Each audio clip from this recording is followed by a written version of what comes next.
Hey everyone, good afternoon. Another episode of Cricket for you. Today, I want to discuss my thoughts regarding the World Test Championship that was played between New Zealand and India in Southampton, UK. Prior to the beginning of that World Test Championship, many were making their predictions with regards to who would win. Some said New Zealand, some said India. I would say that among the commentators, when they were polled of who would win, I think India was had a slight edge. Result, as you know, is New Zealand won by 8 wickets. And in the aftermath of New Zealand's victory, there have been two camps. One camp has argued that everybody has congratulated New Zealand. Nobody has argued New Zealand did not deserve to win. However, there are two different camps here. One says that New Zealand had certain advantages over India. And there were two particular advantages. One was the conditions. So the fact that the game was being played in UK, in Southampton, uh, according to this group, favored New Zealand's and made their chances of victory higher than India's. And the other argument being made is that New Zealand had played two test matches against England prior to the final, which allowed them to gain some match practice, the bowlers to get into some kind of a bowling rhythm, allowed them to play different kinds of players and to figure out who would make their playing 11 before the final. And these two reasons are why New Zealand had an upper hand.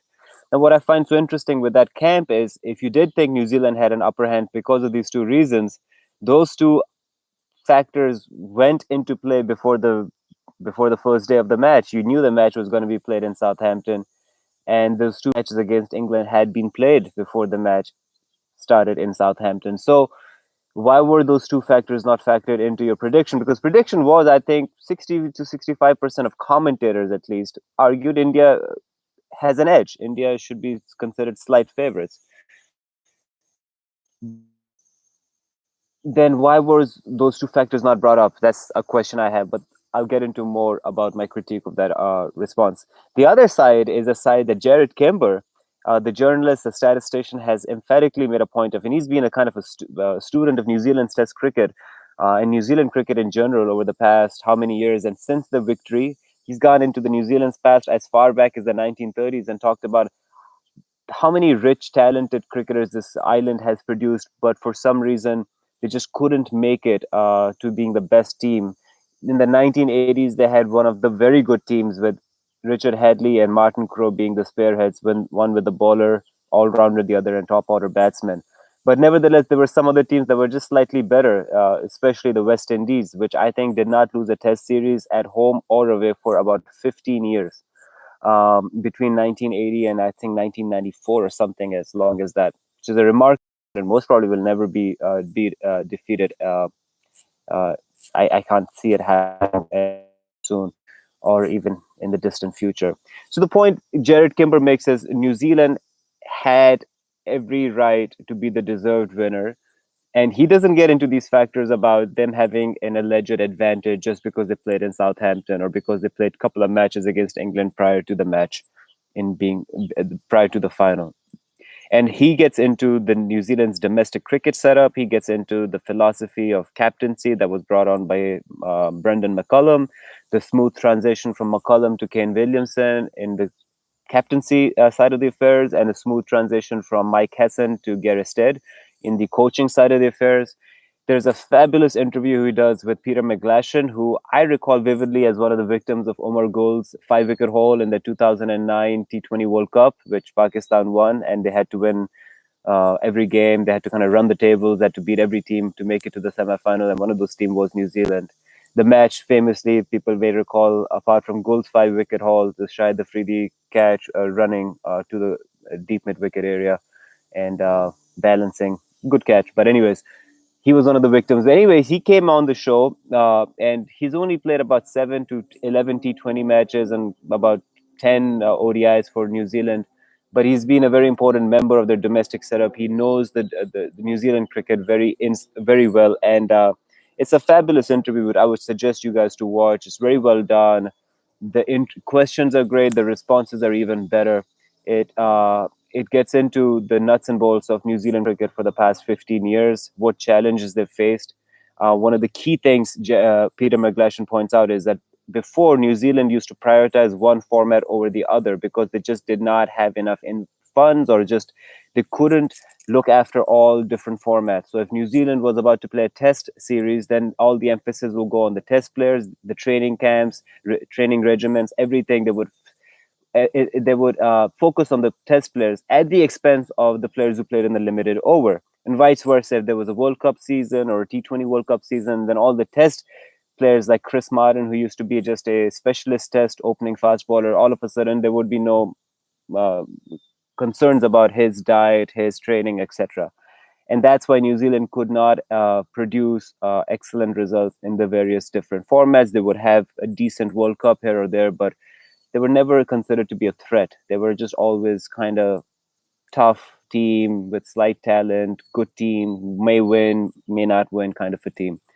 And of course, they also get into the change of the pitches in the domestic setup, which I think is a really key point. And I'll begin my argument as to why New Zealand deserved to win the T20, the Test Championship, and why to claim that they had certain advantages just before the Test Championship might be true. Yes, they did get to play in Southampton over Chennai or Nagpur or Ahmedabad, and yes, they did get to play two Test matches against England, while India were just playing amongst themselves. Nevertheless, I don't think those two reasons are why New Zealand won the match. I think if you were to take those two reasons out of the picture and were to play New Zealand India again, as Virat Kohli had suggested, there should be a 3-match series. I think New Zealand would have won the 3-match series as well. They might have won it 2-0, a series like that. So my reasoning, first of all, begins with the setup of New Zealand's domestic cricket. And with particular emphasis, I want to point to is the pitches. If you might recall, during this Test Championship, every team was either very lucky or slightly unlucky to be making the final or not. India, for instance, was lucky to some extent that they made the final because nobody had expected them to beat Australia in Australia. When they were bowled out for 34 in Adelaide, very few people actually thought India could make the final. So the fact that they went on to win that series was a big deal, quite a shock, quite a Cinderella ride for many people. And even after that, they lost a match to England in Chennai. So they had to win the remaining 3 matches. They couldn't afford to lose any more test matches to England. Had they lost one more to England, I believe Australia would have been in the final. And had England, in fact, won 2 more out of the remaining 3, England would have been in the final. And England, I don't think had any interest in making the World Test Championship final. They were just thinking about the Ashes and the T20 World Cup. So they had a chance to make the final.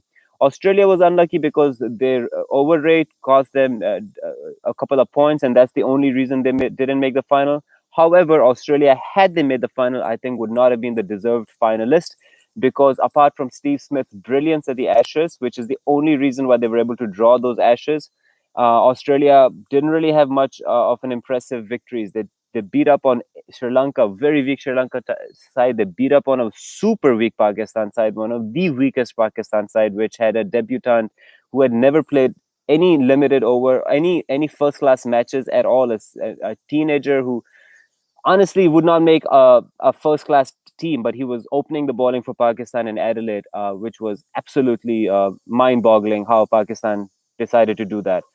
So those were the two series that Australia beat. And then, of course, they beat New Zealand because Kane Williamson got hurt, Trent Bolt got hurt. New Zealand just didn't put on the show that they should have or could have put on. Really, you take those 3 series away, none of those were impressive victories. And so I would argue that Australia would have been a undeserved finalist. They did not deserve. So the two finalists definitely were the deserving finalists. Um, New Zealand and India. There is no doubt. There is no third team, there is no fourth team or a fifth team or a sixth team that had any right or any argument to make that they should have been the finalists, including Australia. So now we get to these two teams. Now, if you recall, New Zealand, their journey to the final, they got lucky big time in this one match at Mount Manananguri, where Fawad Alam and Mohammad Rizwan put on a partnership. They batted together for about 70 overs and came 22 overs away from, there were about 22 overs remaining, 5 wickets in hand, day 5, both are batting and both have reached their 100. Wagner has a broken foot or broken thumb or something hideous like that. He's got some crazy injury that he can barely like walk, but he's running into bowl. He gets Fawad Alam to try to hook the ball and gets a little faint edge on the glove. and the keeper catches it. Fawad Alam gets out. And then Pakistan ultimately would lose that match with about 4 overs to go in the day. Mitchell Santner would take a diving catch of Naseem Shah, and that would be the end of the match. Had Pakistan drawn that match, which they were very, very close to doing so, with two set batsmen, both having scored 100 run, both have played 70 odd overs, they should have, they could have done it, but they couldn't. New Zealand escaped a victory there. But why it is such an impressive win for New Zealand is as follows. New Zealand, before that test series against Pakistan, knew that India had defeated Australia, and therefore their path to the final was in their control. New Zealand just had to win their matches in New Zealand, and they would be in the final. They could have decided to create really spicy pitches where the ball seams and swings and just said, make us really bowling friendly pitches. And we just want Saudi and Bolt and Jamieson to just rip apart Pakistan's batting. If Shaheen Shah and Naseem Shah and Mohammad Abbas also join the party a little bit, we'll be able to overcome it. We have experienced batsmen in Williamson, we have experience in Brendan Taylor, we have Ross Taylor, that is, we have Latham. We got a lot of experience. Their fast bowlers are young. Our fast bowlers, our opening pair has 300 test wickets each, and we have this guy who's 6'8" tall, and no one knows how to play him. He's got a bowling average of 14. And we have Wagner. We will destroy them. Just give us nice swinging, seaming pitches, because we just need to beat Pakistan. We need to have certainty we'll beat every match against Pakistan. We cannot afford a draw either. We cannot afford, in other words, a match where we do dominate, but because the pitch starts to slow down and just doesn't have any spin, doesn't have any swing, doesn't have any seam, somehow if Pakistan has some competent batsmen, they might be able to draw a match, which is exactly what Pakistan nearly did, because Fawad Alam and Rizwan are two very good batsmen, and they played 70 odd overs. They could have drawn that match. Had they drawn that match, New Zealand would not have played the final. So they took that risk, knowing very well that they might actually dominate Pakistan for more than 90% of the match, but one partnership on day 5 could derail a victory into a draw, and that would be the end of New Zealand's hopes of winning the World Test Championship. Nonetheless, they persisted with this philosophy that they had put in place, which is, we don't want spicy pitches. We want slightly bland pitches, which are helpful for bowlers, but over the time, they become more and more friendly for batsmen. So day 3, day 4, day 5, it actually gets easier to bat, which means it gets harder to execute a victory. You may think like you're winning at the end of day 1, but now the job gets harder as the days go on. So you have to stay focused, you have to stay patient, you have to recognize the opposition may make a comeback, but nonetheless you have to persist towards victory, which is what they did on that day 5. Considering that, India's approach, okay? India, after defeating Australia, at defeat of Australia, they knew they had a clear path to the World Test Championship final. They just need to beat England 3-1. First test, on a slightly dry pitch, England hammers India. England wins by a couple of hundred runs. Joe Root scores a double century. Jimmy Anderson on day 5 has that wicked 2 balls against Rahane and Shubman Gill. And India is bowled out for 180 or something, and England hammers them. 3 tests to go. India comes up with a plan that effectively makes it impossible for England to win, which is make rank turners. Now, I'm not saying that is an excuse for why India won. India could have defeated England in other kinds of pitches as well. I'm not making that an excuse for England, because England should have been better than what they produced against on those pitches. But England was not better. England was heavily reliant upon Joe Root, who was having a fabulous series with the runs he had scored in Sri Lanka. But apart from Joe Root, everyone knew, India knew, the neutrals watching the match knew, and the English camp knew that England does not have experience in their batting order. Does Zach Crawley know how to place rank turning pitches? No, he doesn't, because he just doesn't have the experience playing in Kent. He's a fabulous, talented player, but something that you have no experience of doing, you can't really expect them to do well.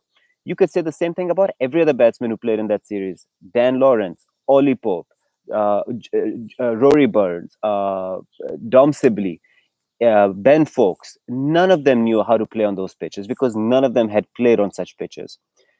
In other words, if you were to even put a Pakistani domestic side or a Bangladeshi domestic side against India on those pitches, they might have done relatively better for the sheer reason that they had certain experience of playing in those kinds of pitches. Just for that one reason.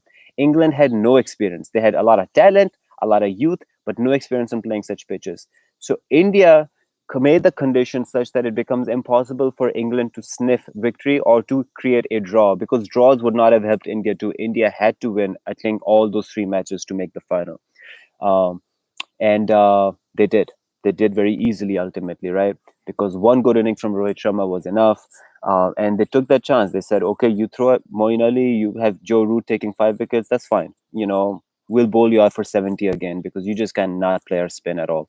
One drop catch, what difference would it make? The ball will again flip, take a top edge, leg gully, fly slip, first slip, stump, bowled.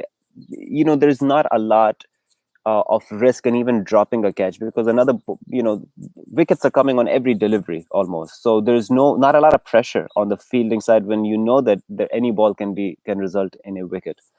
So India went with that mentality or that kind of preparation. Now look at day 6 of that test match. Till day 5, everyone thought the match is heading towards a draw because both teams were playing equal to each other. I had predicted New Zealand would win because I thought that Tim Southee spell, those 2 hours of spell against Gill and Sharma, was one of the finest swing bowling, and it took the most important wickets to a certain extent of India, because those were India's highest strike rate batsmen. They were, other than Pant, the most stroke playing batsmen. So if they were to score slightly freely, India would have scored just enough runs to make it difficult for New Zealand to chase down a target. Nonetheless, despite getting those 2 wickets, New Zealand had a lot to do right to actually win that match. India's chances of victory were pretty slim, um, but so were New Zealand's. But New Zealand had slightly better chances of victory. Draw was the majority's consensus, but I had argued that New Zealand had a 40% chance of victory. And if they do well in the first hour, their chances of victory will only go up and the chances of draw will only go down, which is exactly what happened. But think about how many things had to go right for New Zealand. They had to take 8 wickets in the final day, 98 overs. But look, at 98 overs usually is a lot of overs, but look how tense it is. There's not a lot of time. You have to take 8 India wickets, then you have to go out to bat and you have to score above 130 runs. And you usually score about 90 to 100 runs in a session on a good, when you're batting pretty well. So you have a session and 10, 15 more overs of batting to do, and you have about 40 odd overs to take 8 wickets. It's not easy to do, but it is possible, because if you just take a couple of quick wickets, you can start to see India's tail appearing. You just need to make sure you keep persisting at taking wickets. India, with one big partnership, pretty much ensures India doesn't lose. India, with two slightly big partnerships, like two partnerships of 50 and a 40, are also more or less seems to be in a safe space. But if India keeps getting out, despite partnerships of 30 and 15s and 20s, then New Zealand has a good chance. But for New Zealand to do that, they have to be focused. They have to persevere. They can't get frustrated by any drop catches, by any missed chances, by any edges, etc. If India changes the gear and tries a new attack mode like Pant did, you have to remain composed. You cannot get all worked up. You just have to remain focused. And so look at Wagner's ploy against Pant, coming round the wicket. He recognizes the pitch is not offering too much to the fast bowler, so you have to manufacture a wicket. The ball he bowled to Jadeja, after bowling a lot of short balls, just on a good length ball, Jadeja's on the back foot. He's neither forward nor backward. He just prods his bat, gets an outside edge. There's a wicket for you. So little things, the intensity of New Zealand, the sustained intensity, the focus, the field set, the catching, the captaincy, everything was so absolutely perfectly done that New Zealand was able to win. Now, to those who say that the ground, that this was favoring New Zealand to play in UK, who would have enjoyed bowling on that day 6 the most out of both teams? You have 4 fast bowlers for New Zealand, you have 3 fast bowlers and 2 spinners for India, and actually 5 fast bowlers for New Zealand with the medium pace of Colin de Grandin. Okay, so New Zealand goes with 4 fast bowlers and 1 medium pacer. India goes with 3 fast bowlers, 2 spinners. Out of those 10 players, which one would have raised their hand and says, this pitch is my kind of pitch, I will thrive on this pitch? The answer to that is the best off spinner in the world, that is Ravi Ashwin. The second person would have been the other spinner that India has, Ravindra Jadeja, because the pitch was spinning. The pitch had bite in it. The pitch had a lot of spin in it. You could see it from Ashwin's first spell, which he bowled like 5 overs, took 2 wickets, and gave no runs. Nearly had a 3rd wicket.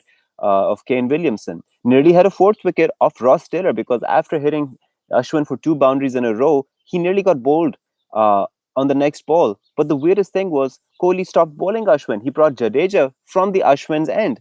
I'm okay with Jadeja bowling from the other end and the both of them bowling, but you have about 30 overs to go. There is 8 wickets in hand for New Zealand, about 90 runs to victory. Okay.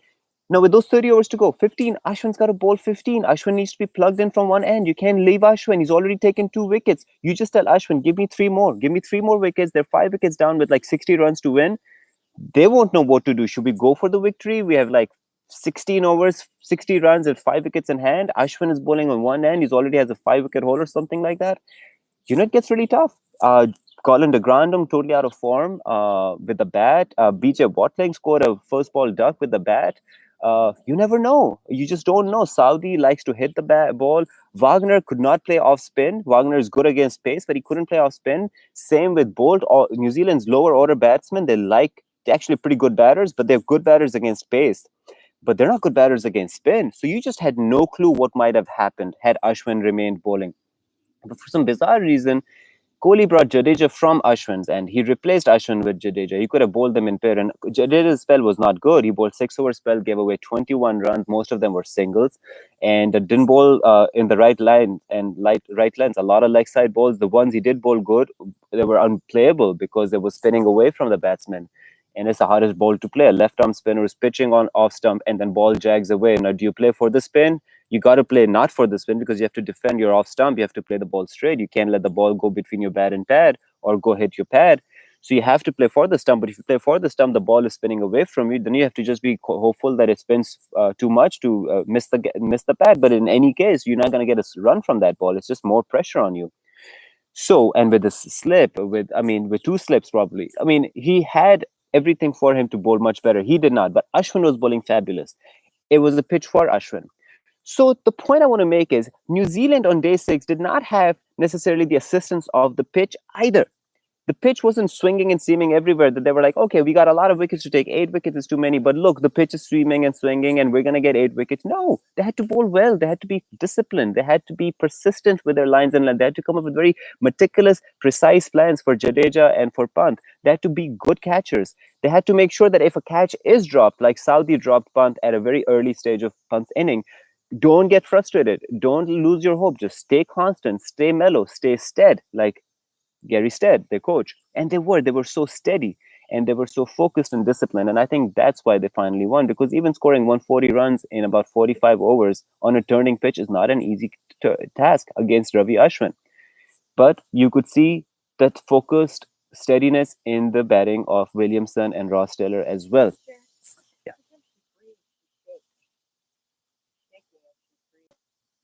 Oh, really?